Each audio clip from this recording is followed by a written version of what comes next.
Pour cette nouvelle vidéo, on vous a concocté un florilège de petites anecdotes, un peu en mode le saviez-vous, sur cette saison NBA 2023-2024 qui a démarré le 28 octobre dernier. On y va, ça peut toujours faire des trucs cool à ressortir devant les potes à l'entraînement, en soirée, ou juste pour assouvir sa curiosité en apprenant des petites choses qui sortent un peu de l'ordinaire sur notre ligue préférée. Du coup, on démarre avec une première question. Combien mesure le plus petit joueur de NBA cette saison? Eh bien, il s'appelle Markquis Nowell, il a 23 ans et il est rookie. Le New-Yorkais, signé via un two-way contract en juillet après ne pas avoir été drafté, mesure 1m70. À côté de ça, il pèse 73 kg, soit bien loin de la moyenne d'un joueur cette saison, qui est de 97,6 kg. Et fun fact, dans le fun fact, Nowell est né le jour de Noël. Cette anecdote ne fonctionne évidemment qu'en français, mais quand même, c'était intéressant de la donner. Sinon, sachez que c'est à Memphis qu'on trouve le deuxième plus petit joueur de la ligue, Jacob Gilyard, 1m73, meilleur passeur de G-League la saison dernière, et lui aussi en two-way contract. Et ouais, pas facile de s'imposer dans une NBA où la taille moyenne d'un joueur est d'1m99.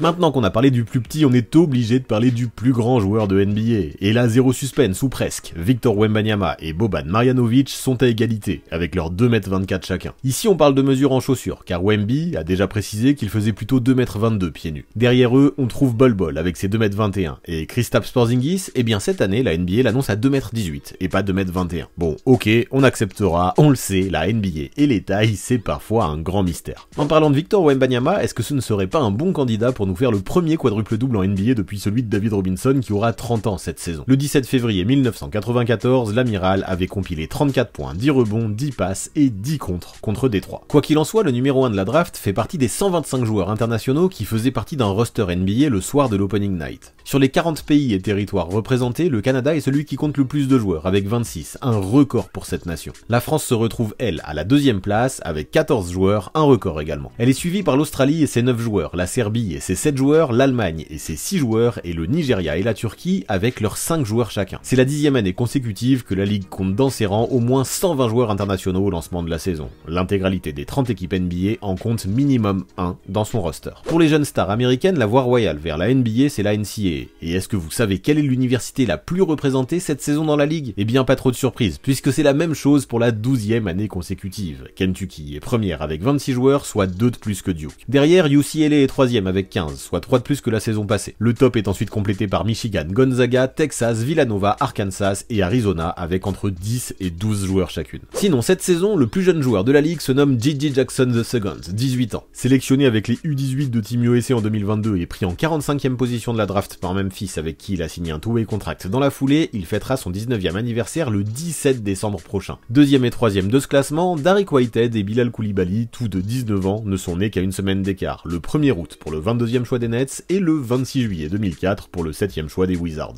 Sachez d'ailleurs que ces jeunes n'auront pas à expérimenter trop de back-to-back avec les déplacements entre deux matchs, puisque la NBA a réussi à réduire ces derniers au nombre de 9 par équipe cette saison. Ça c'est un record. Et à côté, le joueur le plus âgé, vous le savez, c'est LeBron James. Né en 1984, il aura 39 ans le 30 décembre prochain, et il devance PJ Tucker et Chris Paul, 38 ans chacun, et qui sont nés à un jour d'intervalle les 5 et 6 mai 1985. 5 joueurs ont d'ailleurs démarré la saison à 37 ans. Kyle Lowry à Miami, Garrett Temple à Toronto, Al Horford à Boston, Jeff Green à Houston et Wesley Matthews à Atlanta. Côté collectif, l'équipe la plus jeune de la ligue, c'est San Antonio, avec une moyenne d'âge de 23 ans et demi. Oklahoma City et Charlotte complètent le podium avec des moyennes d'âge de respectivement 24,1 ans et 24,2 ans. Quant à la plus vieille équipe, il s'agit de Milwaukee, avec une moyenne d'âge de 28,2 ans dans le roster, soit un peu plus que les Clippers et les Warriors à égalité en deuxième position avec une moyenne d'âge de 28 ans. En termes d'années d'expérience, les classements diffèrent un peu. L'équipe la moins expérimentée de la ligue, c'est-à-dire dont les joueurs totalisent le moins de saisons en NBA, c'est OKC, avec 2,2 années d'expérience en moyenne. Le Thunder est juste devant San Antonio avec ses 2,4 années, et devant Portland avec ses 2,7 années. A l'inverse, personne n'a plus d'années d'expérience que les Clippers, 6,6. C'est un peu plus que les Warriors, 6,5, les Suns, 6,47, et les Bucks, 6,44.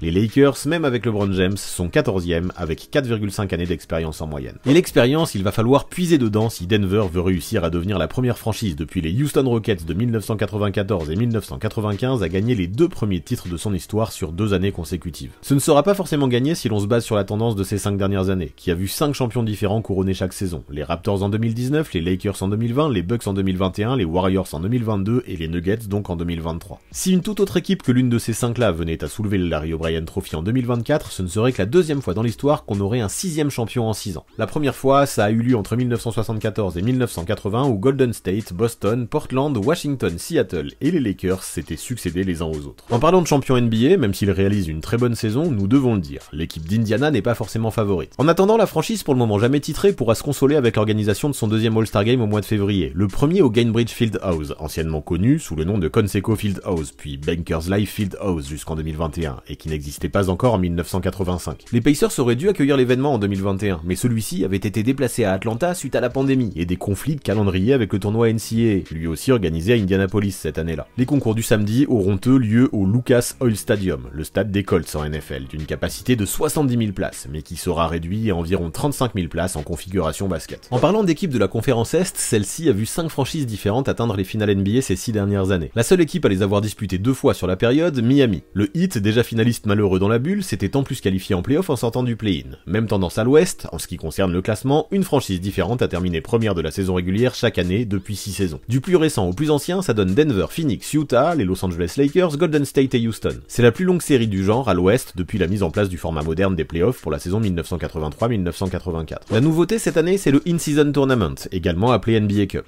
On parle d'un tournoi au terme duquel les joueurs de l'équipe gagnante repartiront chacun avec 500 000 $ de bonus. Ce sera 200 000 $ pour chaque finaliste, 100 000 $ pour chaque demi-finaliste et 50 000 $ pour chaque quart de finaliste. Un MVP et une All Tournament Team seront aussi nommés sur les bases de leur performance en phase de groupe et en phase finale. Pour l'occasion, la NBA a décidé que chaque équipe aurait un parquet dédié pour les matchs de tournoi afin de les identifier plus facilement. Là-dessus, elle ne s'est pas trompée, on ne peut pas passer à côté. Et si c'est si déroutant visuellement, c'est parce que c'est la première fois que des équipes NBA jouent sur un parquet dont la couleur principale, qui plus est bien flashy, est peinte uniformément sans aucun détail venant rappeler le traditionnel grain du bois auquel on est habitué. Et pour les Celtics, les Bulls, les Lakers, les Pelicans et les Trail Blazers, c'est même la toute première fois que leur franchise joue sur un terrain alternatif. Et comme d'habitude, le marketing suit derrière, avec l'utilisation de nouveaux maillots City Edition pour le tournoi. Cette saison en tout, c'est 124 maillots différents qui seront portés par les 30 équipes. Si ça vous intéresse, la Ligue a un site dédié rien qu'à cela pour voir qui porte quoi et quand. Locker Vision. Hormis le fait d'encaisser des sous supplémentaires, ces maillots sont aussi l'occasion de rendre hommage à une partie de l'histoire d'une franchise ou d'une ville, en faisant parfois travailler les artistes locaux. Le maillot City Edition des Nets, par exemple, est le fruit d'une collaboration entre l'équipe et l'ancien graffeur devenu sculpteur et peintre à la renommée internationale, Cowes. Les couleurs et les motifs du maillot sont inspirés de son œuvre Tension. Quant au fameux 5280 floqué sur l'avant du City Edition des Nuggets, il ne s'agit pas du code postal de Denver, mais de l'altitude de la ville, 5280 pieds, soit 1609 mètres, ou 1 mile. Si vous ne saviez pas, c'est exactement de là que vient le surnom de la ville, Mile High City. Les Warriors, eux, se sont inspirés des fameux cable cars de San Francisco, ces fameux tramways à traction par câble devenus symbole de résilience depuis qu'ils ont survécu au grand tremblement de terre de 1906. Le clin d'œil réside dans le fait que la typo utilisée sur le maillot est la même que celle des vieux panneaux de signalisation destinés aux tramways, qui fêtent cette année leurs 150 ans. Les lettres de San Francisco forment une vague qui rappelle, elle, l'itinéraire de nombreuses montées et descentes empruntées par les wagons au milieu des collines de la ville. C'est peut-être là que Rodney Mott, le plus vieil arbitre de NBA, s'entraîne pour rester dans une telle forme physique. À 66 ans, le natif de l'Indiana, qui porte le numéro 71, vient d'entamer sa 26e saison en NBA. Il a plus de 1400 matchs à son actif, dont 55 matchs de playoff en 25 ans de carrière. Ancien de la Navy passé par San Diego State, il a arbitré en CBA, en Ligue Pro AM à Los Angeles, mais aussi en junior college et en high school. Il devance de quelques mois son collègue Tom Washington, né en décembre 1957. Robert Hussey, lui, contrairement à ce que son prénom pourrait laisser penser, est le plus jeune rêve de la ligue. Né en janvier 1993 dans le Queens, il porte le numéro 85, il a pile poil 30 ans, et vient de démarrer sa deuxième saison en tant qu'arbitre NBA après 5 ans en G-League, 2 ans en WNBA, 5 ans en université et 5 autres au niveau lycée en Floride où il a étudié. Ce sera la deuxième saison également pour Danica Mosher, né un mois plus tard, en février 1993, et qui porte le numéro 89. Passé par la même université que Hussey, Central Florida, elle a un parcours similaire, avec 5 années en G-League, 4 en WNBA et 8 au niveau universitaire, en plus des 5 autres années sur le circuit lycéen floridien. Pour ce qui est du plus grand nombre d'années d'expérience, la palme revient à Tom Washington qui vient d'entamer sa 32e saison de service. Michael Smith est deuxième avec 30, Tony Brothers troisième avec 29, à égalité avec Scott Foster. Washington est également premier en termes de nombre de matchs arbitrés. Il en comptait 1780 avant la reprise, soit mieux que les 1711 de Smith et les 1690 de Brothers. Parmi les arbitres, on retrouve aussi un couple marié, Lauren Holtkamp et Jonathan Sterling.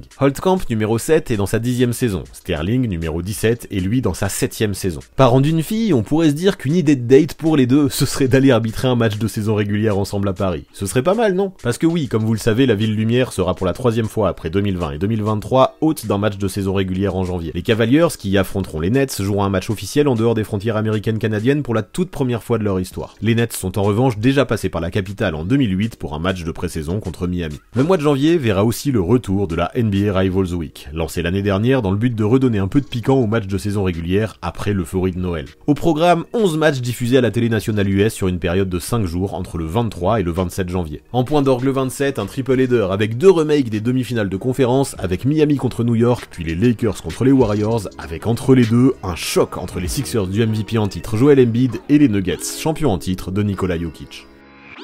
Avant de partir, abonnez-vous à la chaîne de Basket Info, mais aussi à celle du 6ème homme pour avoir 2 visions complémentaires de la NBA. Les dernières vidéos mises en ligne apparaissent sous vos yeux.